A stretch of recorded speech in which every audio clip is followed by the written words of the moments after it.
Champion. What's up, bro? Good to see you, brother. Good to see you. Good to see you.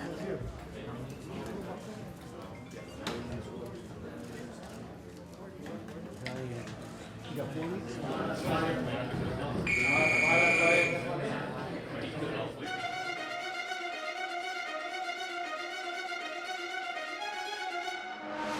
Man, welcome back to another episode of the Art Award. Today, my guest is an 8-division world champion. He's a newly crowned Hall of Famer. He's a living legend. He's an icon. He's a national hero. This man is fighting for the WBC Welterweight Championship July 19th after a 4-year hiatus.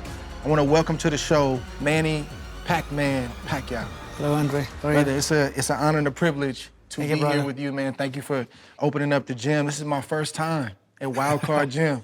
Really? Never seen it. I mean, I've only seen it, never been here.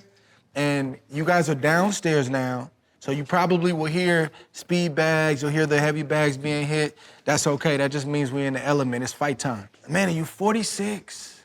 You fought 72 bouts, and you fought 498 professional rounds. How are you still going? I'm still like it, love it. Like when I rest for 4 years, like I really miss boxing. Like I miss those memories, like, you know, when we do training, hard training camp like this, and discipline like that, and fight, promote the fight like that, interview with the media. It's like, does it feel good to get the team back together? Oh, I feel good and happy together. So I was talking to your team when you were training. I said, did you believe Manny when he called you and said that he was coming back? Everybody said no. They said, I didn't believe it. And then when we got here back to Wildcard, then we knew that it was real. What made you pick up the phone and start to make this fight with Mario Barrios after 4 years? I mean, because obviously you have a lot going on. You know, I realized that when I turn back from boxing, like when I hung up my gloves, like I'm so lonely because, you know, I miss the sport I love since when I was young. And after, but it's good for me because when I rest 4 years, like my body is still okay, and then I keep on, even though I hung up my gloves, but I always work out, playing basketball. Oh, you do still? Yeah. Work out, playing basketball, gym, and badminton, like that. So, because my house is, I have my own gym. So that's good. I can work out, basketball, badminton, like that, things like that. What did Freddie Roach say when you called him and said, Freddie, we're gonna fight again? What did he say to you? Remember? Yeah, he's happy. He's just observing me, and then he saw my speed, my movement, like that, still there. The fire in my eyes to work out, to discipline, like that. And I'm still enjoying training. Like nothing's changed about, you know, I don't get lazy in terms of sacrifices, training every morning, every day, like that. But I'm enjoying it, like before. It's amazing watching you today, just the hunger, the speed, and just going through your workout because, Manny, I was done, 33. I said goodbye to the game. You 46. Yeah. You know, that's the evidence of you being a passionate with the sport. Like, it's a like part of your life, a boxer, like to fight. And I grow in boxing as long as I'm still enjoying the training, I'm happy continuing my career. How did you and the team come up with the fight with Mario Barrios? How did you pick him? How did he become your next opponent? When I asked my wife, he said, "Yeah, you can fight him." Jinkee? Jinkee, yeah, my wife. She said, okay. Yeah, she said, okay, yeah, okay. Are you sure? Yeah. Okay, I'll call them. Then I called the commission. So the real boss gave you the green light. Jinkee, she said it's good, it's okay. Yeah, my family is. Yeah. You think she misses the game? I think so, but because he saw me like when I do training, my speed, my passion is still there. She knows that when I work out. Like, What do you think like the biggest change is right now at 46 versus when you were younger? the biggest changes that we have in training camp is like, we listen to the body. Like, sometimes our mind is like push, go, go, go, go, go. But there's a time that the body, like, oh, I need rest, I need recover. So the recovery, that's the question. So I have to feel my body to give recovery, to give time to recover. If I can push more, then I will push. But if my body is saying, oh no, you have to give me time to recover, then I give time to recover. What up, Fight Fam? It's your boy, Ak, and you know we always have some great fights coming your way, and we had to team up with our guys at DraftKings. And it's Manny Pacquiao versus Mario Barrios. So, Rock, people are talking, and there are some folks out there that feel that Manny Pacquiao could defy the rules of Father Time and beat the young Mario Barrios. I'm not sure I'm buying into it. Who cares if he can beat Mario Barrios? The question first is, does he deserve the shot? Now, we can look at his long resume and say, oh man, he's accomplished more than everybody else in boxing. He is a GOAT. You know, he is a Hall of Famer, first ballot. We understand that. He's done so much in the sport. But for 4 years, he sat out, got better, his body's feeling great, but other guys have been competing, and maybe they deserve the spot before the legend Manny Pacquiao. So that's something we have to question it first. Maybe, but what he has accomplished and what he has given to the sport has bought him that opportunity, okay? He's grandfathered in, and we're going to see how he does against the young Barrios. I think this is young man's sport. I'm not sure he gets past Barrios. No, who knows? And plus, we also got to judge it by his last performance. His last performance, he didn't have his legs against Ugas like he normally does. But Pacquiao with legs should give Barrios a problem. This is going to be a fight you don't want to miss. I promise you that. So go see what DraftKings has to offer. Make sure you use the promo code ATSFights. The crown is yours. Go check out all that DraftKings has to offer via the app or the website. Join in on the fun right now. What you waiting for? Go ahead. You're moving too slow. Download the DraftKings app now. New customers, make sure you use the promo code ATSFights. Level up your fight night experience.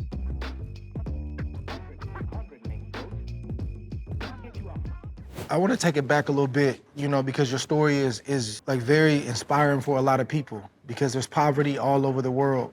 But you didn't grow up in normal, average poverty. You grew up in extreme poverty. Yeah. It's well documented. You grew up in a shack. I think you were one of six siblings? Yeah, one of six. You said something though. You said every fight, every victory was a step further away from poverty. Yes. How much did that motivate you throughout your career, knowing where you came from?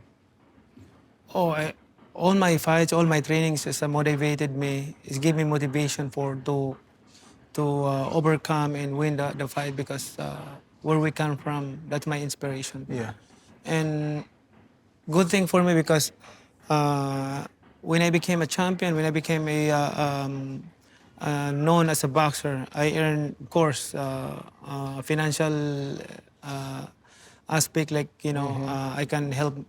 I help my family, my own family, my brother, my sister, everything like that. And I help other people also. I share my blessings that I have, that the Lord gave it to me. What have you learned over the years, like with the balance of giving? Because, I've seen you pass out money and you're always serving other people. But giving people money and giving people cars and maybe houses, like, where's the balance between giving and then saying, okay, I can't give that much?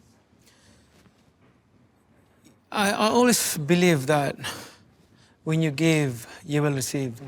I mean, I'm happy doing that, helping other people, because I've been there. The situation, the feeling of being nothing. Yes. Sometimes you eat, sometimes none. Like, I just drink water to survive. Oh, it's really hard. I can see and I can feel those less fortunate families that are around in the streets. That's what I'm doing. Like giving shelter, make a subdivision, houses, and giving them free. And then also giving them money to start a business, small business, like, to earn money, like for daily needs.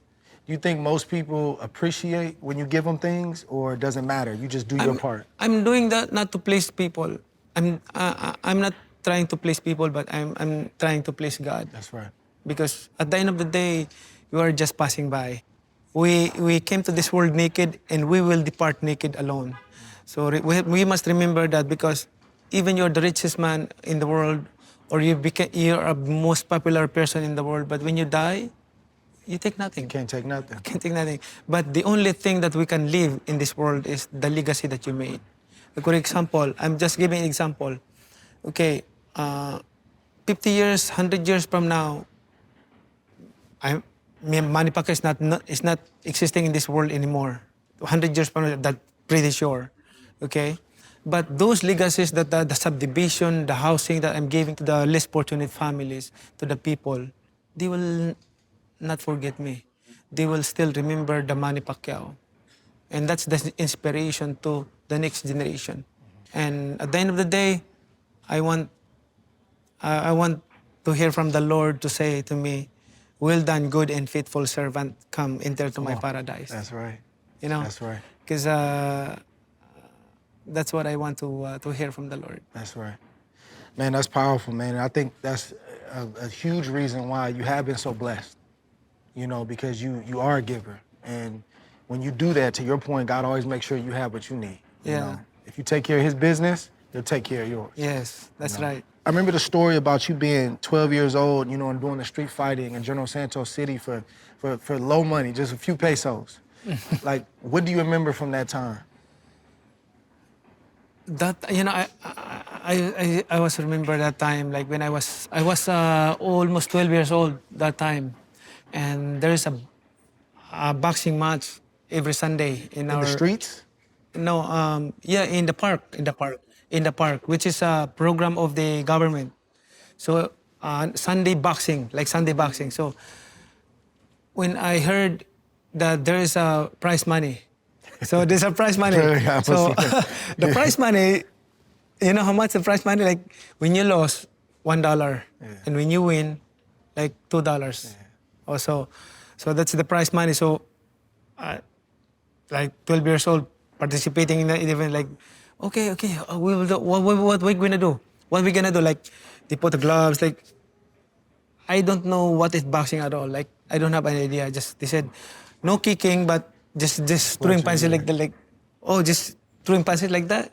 I don't have idea about boxing. I just want to earn money. So that when I go home, back to my mom, I have money to buy food. So I participate and I won. I got $2. So, but He said, I got $2. but that's 100 pesos in the Philippines before. So that's big, because 1 per kilo of rice is, you can buy 620 pesos per kilo, and that's 100 pesos, so you can buy more kilos of rice, right? So it's good. I mean, I'm just enjoying that, but I don't have idea what is boxing. Just participate there like that every Sunday. And I'm still winning like that. And my uncle knows about boxing. They teach me what is boxing like that. And I have a lot of VHS, before VHS tape, right? Tape, when you watch the boxing match, VHS. So I have a lot of VHS tape with my uncle, the fight with Larry Holm, George Foreman, Evander Holyfield, Mike Tyson, and what else? Muhammad Ali, like Sugar Ray Leonard, Julio Cesar Chavez, and I watched De La Hoya's fight career from Olympics to professional, like doing like that. And I watched like Obakar, Paes, Ricardo Lopez. Yeah, all the greats. Yeah. Michael Carvajal. I saw that all many fights of them. But when you came to the U.S., you came as a stowaway, like you were. How did you get to the United States? Oh, that was way back 2001. Like, we came here for vacation, Really? not for a fight. Really? Yes, that was May, like third week of May. That was third week of May. We came here, United States just for vacation. First time? First time with my manager. And we arrived in San Francisco. And when we arrived at San Francisco, we look for a gym and we don't see a gym there, boxing gym. So we ride a Greyhound bus from San Francisco to L.A.? LA. And then Greyhound bus is near here, like in Hollywood. So we asked for boxing gym and somebody's brought us here in Wildcard. On that time, my manager's like, because my manager is so proud of me because I already a former champion, world champion before when we came here. Because I remember my manager talked to Freddie. Freddie, can you do a match with my boxer? Like, can you do a couple rounds with match with my boxer? And Freddie, yeah, sure, can do. And then, and Freddie, wow, what is that? Like, and Freddie like me, like, and then I like Freddie Roach because the way we do punch mate, like, okay, we do punch mate, okay, tomorrow we'll do it again, like, and he loves my style. And I'm so fast, like, and then it happened that there's a fight with Oscar De La Hoya and Castillejo. That was June 23, 2001. And the undercard is Lilo Hanulo Ledwaba, my weight division, 122. And he's fighting with the number one mandatory, which is, I don't know where he come from, guy. What country is that? But he got injured 2 weeks before the fight. Oh. And they're looking for replacement for the challenger because they call the number 2 contender from Thailand, but he's not prepared. He cannot make it the weight. So, and I think I'm the number 3 or number 5 that time at the IBF. It's time that I'm here. And they asked me, are you going to fight 2 weeks from now?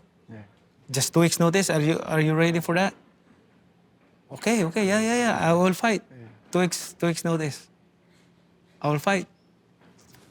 And then that's the time I have a break. Man, it's a powerful story. Freddie had no idea who was coming in this gym. No idea, or the story that you guys are gonna have after you got here is just unbelievable, man. Man, you won a couple championships, and then your first big fight was in November 2003 against Marco Antonio Barrera. Oh yeah. You went down in the first round. I think he went down in the third round, and you beat the great Marco Antonio Barrera. The whole round. How did your life change after that fight? Every time they ask me about what is your most favorite fights in your career, I told them that Marco Antonio Barrera won because that's the open door for me here in United States. Yes. Yes, right? Yes. Open doors because they surprised, like, where this come from, this guy, like, That's when I first heard about you. I was a young amateur boxer, and I started hearing about this guy, Pacquiao. But I remember I watched you fight Marquez. You knocked him down 3 times in the first round. I remember I was asleep. I was on my bed. I was watching it. And then when you knocked him down, I fell asleep. I was like, oh, it's over. And then I woke up toward the end, and the fight was still going on. I was confused. I was like, what happened? I was confused. supposedly I won that fight. the judges missed the scorecard. Supposedly, he has to score 10-6. He scored like 10-7. Because three knockdown is, you must score 10-6. If there is no 3 knockdown roll. That's the rules of boxing. If there is no 3 knockdown rolls, you must score 10-6 if three knockdowns. So that's a miss of and second is, that time I got, in the first round, I got big blister on my foot. So that's why it's hardly to move. Yeah. Man, you went from that fight, man, and you went on a crazy run. You fought Morales multiple times. You fought Barrera again. You fought Marquez again. But then the Oscar De La Hoya fight in 2008, that was the next level. When you did what you did to Oscar, first of all, did you know it was going to be that easy? And second of all, like, what was your life like after that fight? You know, that's a good thing, good question, because you know that I'm moving up in different ways, from 122, 126 to Marco Antonio Barrera, 130, and then 135 to 40? 35, yeah, 40? No, 47. 135, and then jump to 147. But before that, Bob Arum asked me,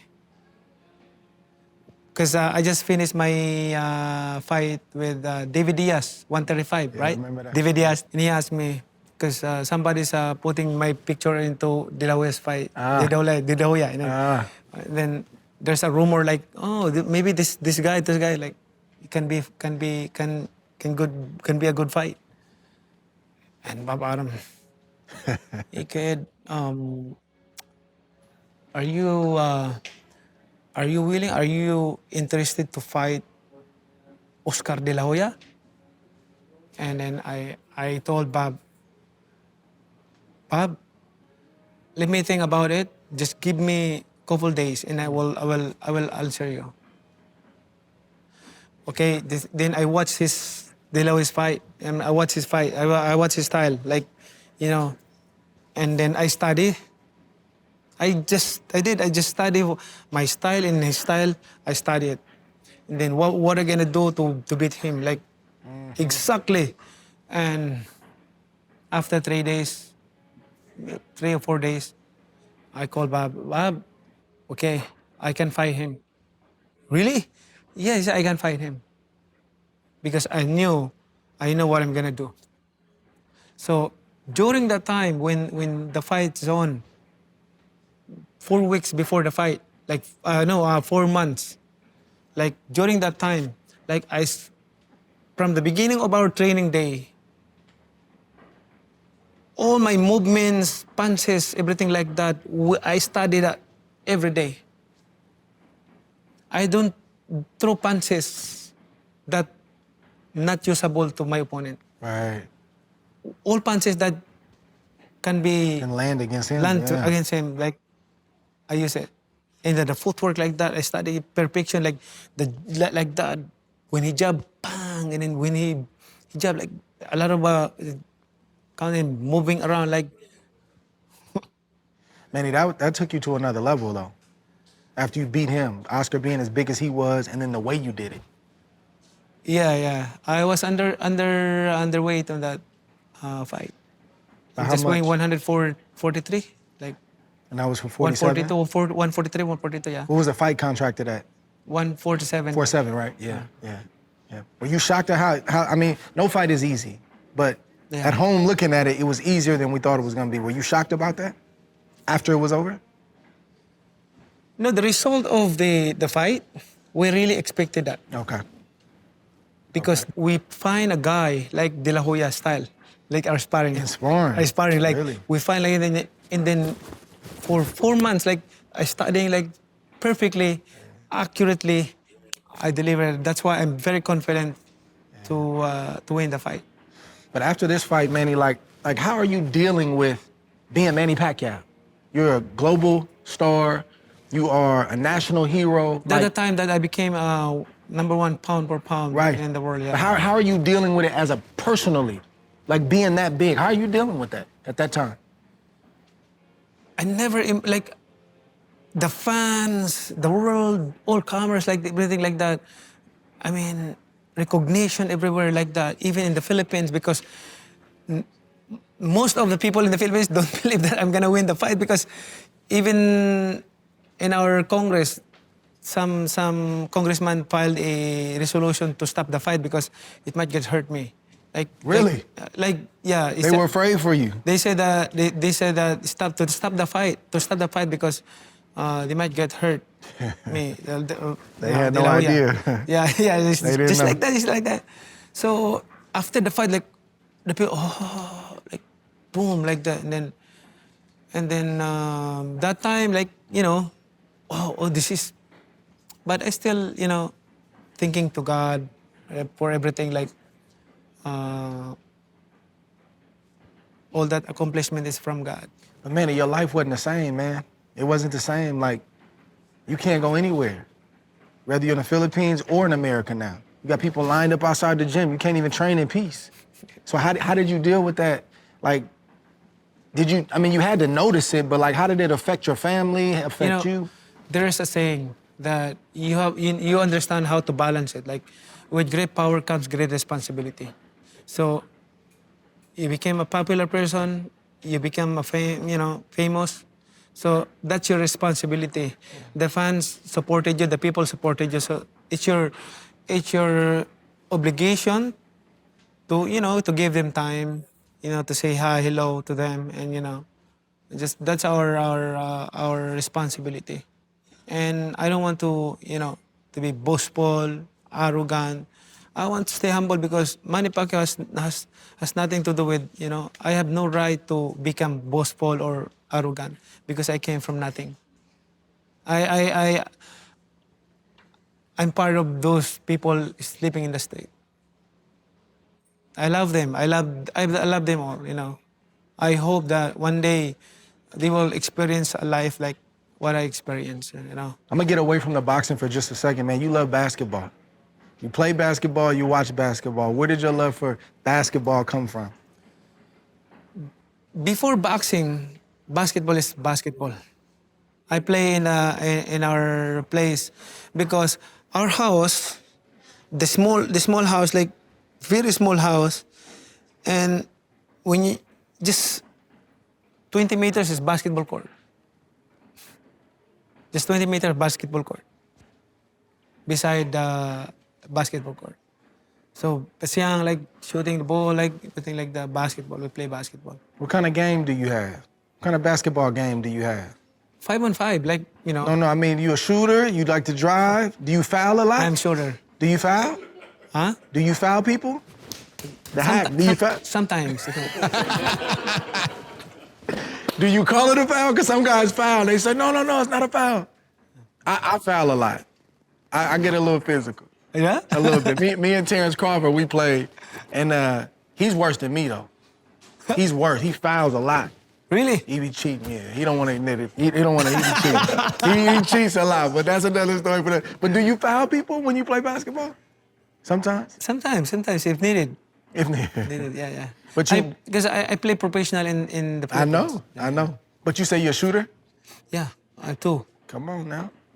Come on. I like it. 3-pointer. I like it.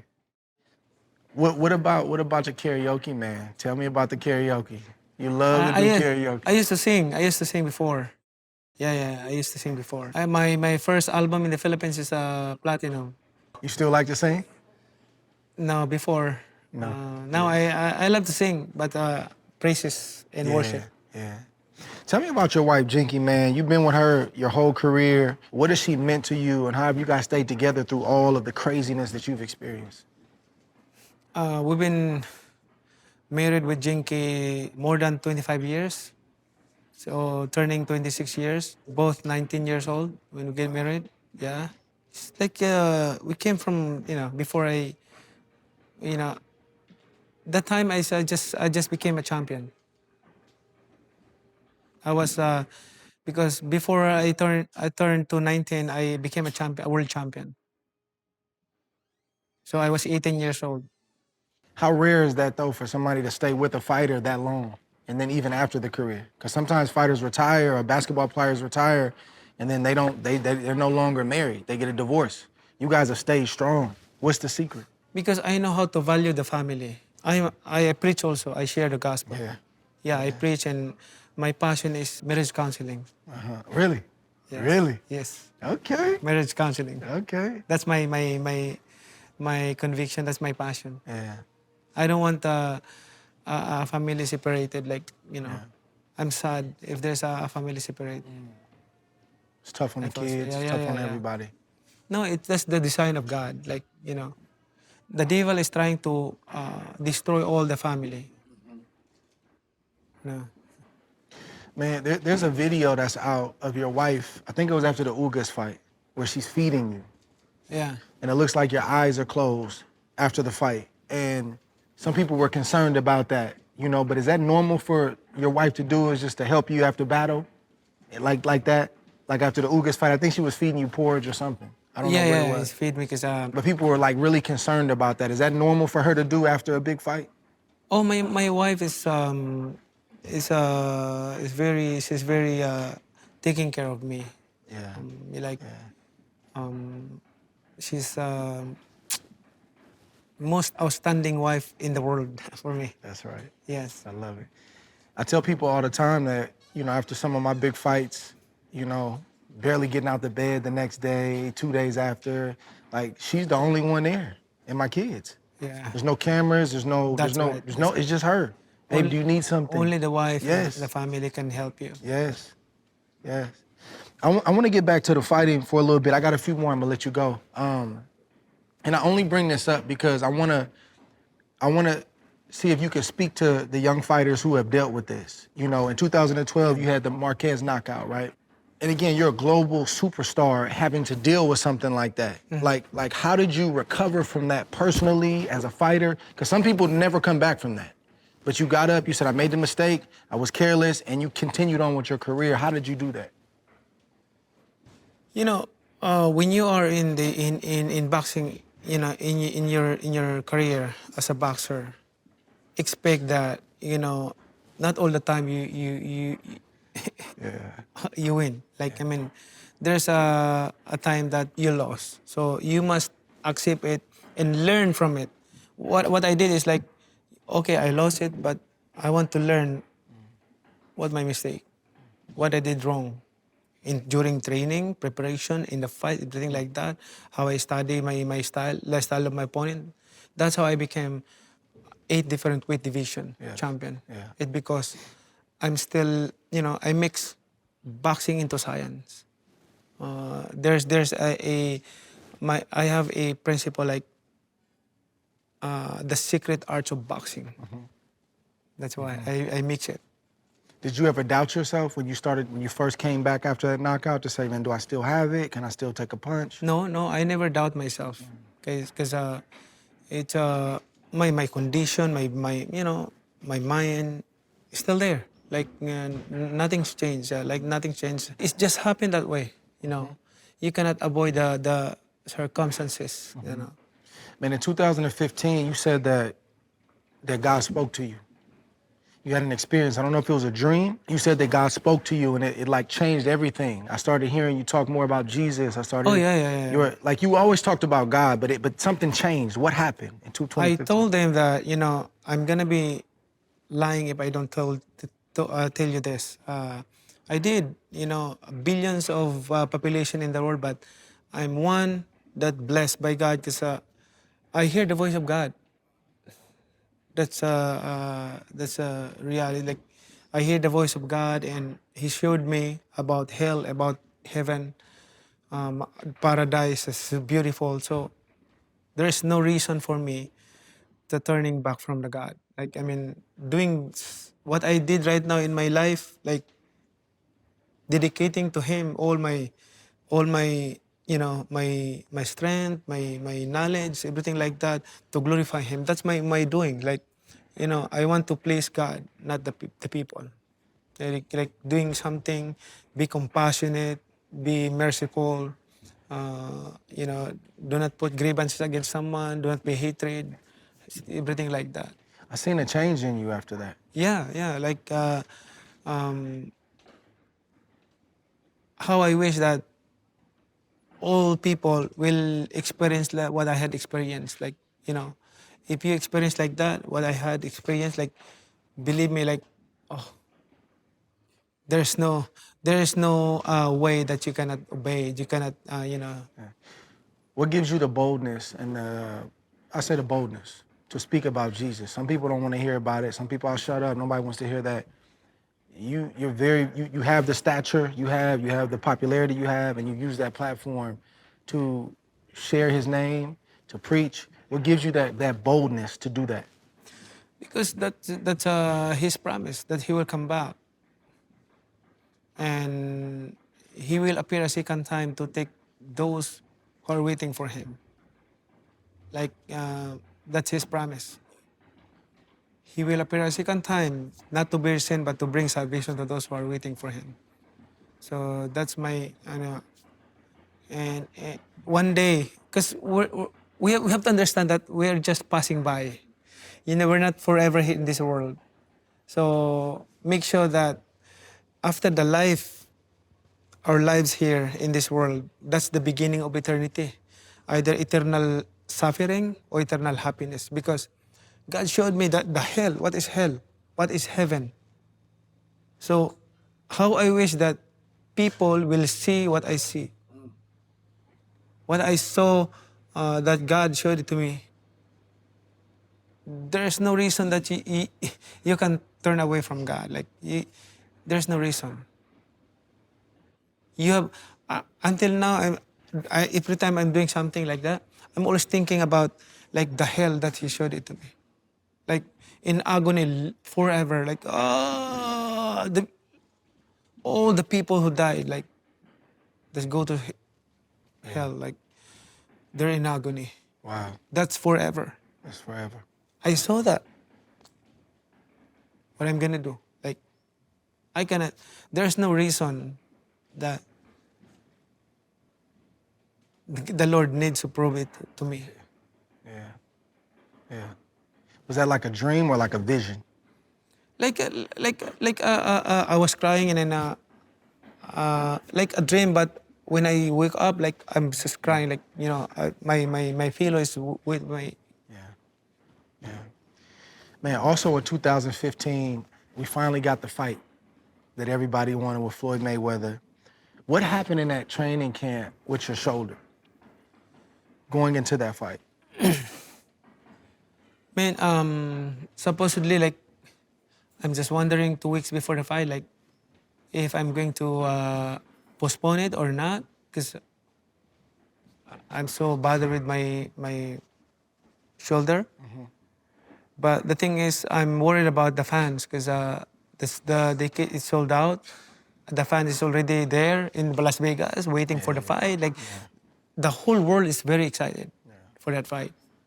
And I'm thinking, like, and then you're going to announce, like, the fight is postponed, like that. And they were,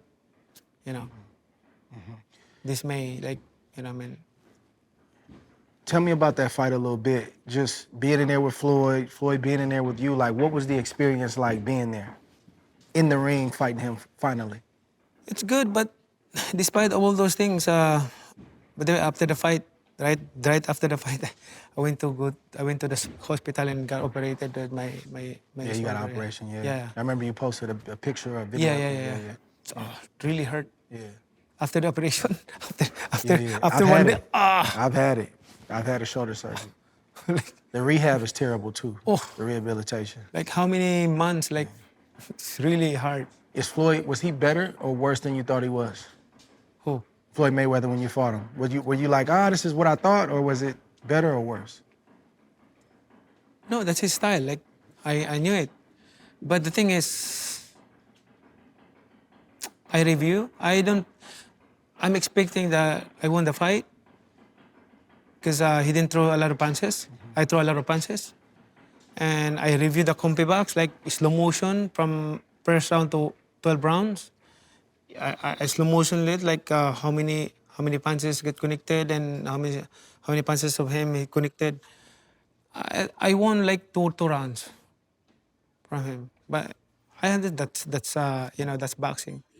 I'm not complaining or making, just it happened that way. It happened to me many times, like the Jeff Horn, Bradley won, like the Bradley fight. Like Did you try to get a rematch? who? You. Did you want a rematch with Floyd? With Floyd? I'm still active. It's up to him if he's going to fight. So you would even fight him today? Huh? You would even fight him today? You win your fight. If he said, hey, Manny, I want to fight, you going to fight? Even here. Oh, my goodness. Even here. Yeah, that fire never dies, man. That never now dies. my right hand is complete, so Yeah. You would be willing to do it. you will see my condition out in the fight. Yeah.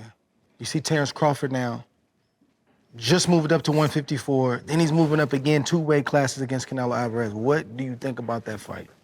It's a good fight, but Canelo has advantage. His favor because that's his natural weight, and then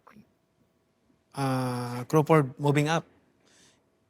If Crawford don't know how to handle or manage his body and his condition, his footwork, everything like that, to moving up, very difficult. Difficult. He needs to handle and maintain the speed and improve his power. That's what I did. Like, maintain your speed and improve your power. To get respect from the bigger man. Yes, of course. Like when I fought the Margarito, Margarito. Yeah, that was crazy. 154. That was crazy. Your power carried up. He went up with you. Yes, it's hard. I mean, Yeah. I have to a lot of works at the gym. Like Yeah. I train like 3 to 4 hours a day. Yeah. What can we expect from you, Manny, and your fight in July? What can the fans expect from Manny Pacquiao? You know, all I can say is like I always bring surprises to the fans. Surprise? I always bring surprises. You know, that's Manny Pacquiao.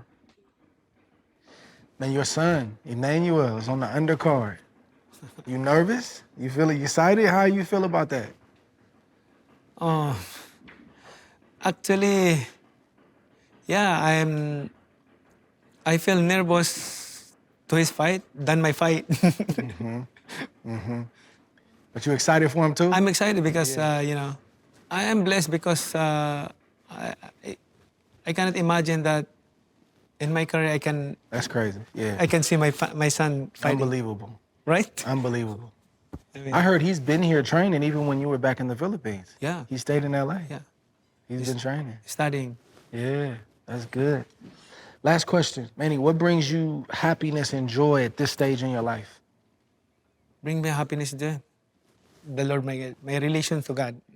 I want to get closer to God.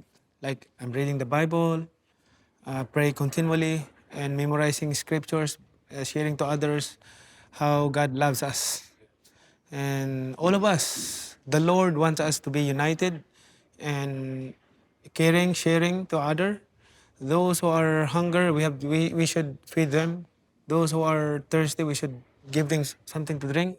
And those who don't have shelter, we give them shelter. That's the love of God. If we really love God, if we really believe God, then confirm it by our action. That's how we claim that we believe God. Because there are so many people in the world that claiming that they believe God, but by their action, they're not confirming. So they don't really believe God, they just know God. So believing in believing and claiming is different. Because when you believe, you obey. When you claiming believe, you don't obey them. Just talking. You just know God. Yeah, yeah. Well, champion, thank you so much, man, for your time. Thank you. I appreciate you. Man, that's a wrap. We in a dungeon. You hear speed bags, heavy bags. I think we had somebody playing a guitar outside. Like, we in a dungeon, man. This is what it is. We're at Wildcard. I'm happy that Manny took the time, man. He's had a long day of training. It's not easy to do these kind of interviews, especially after a long day of training. So, Manny, we appreciate you. Man, tune into the fight July 19th. We appreciate you guys tuning in for another episode. That's a wrap. Thank you, Andre. Thank you, brother.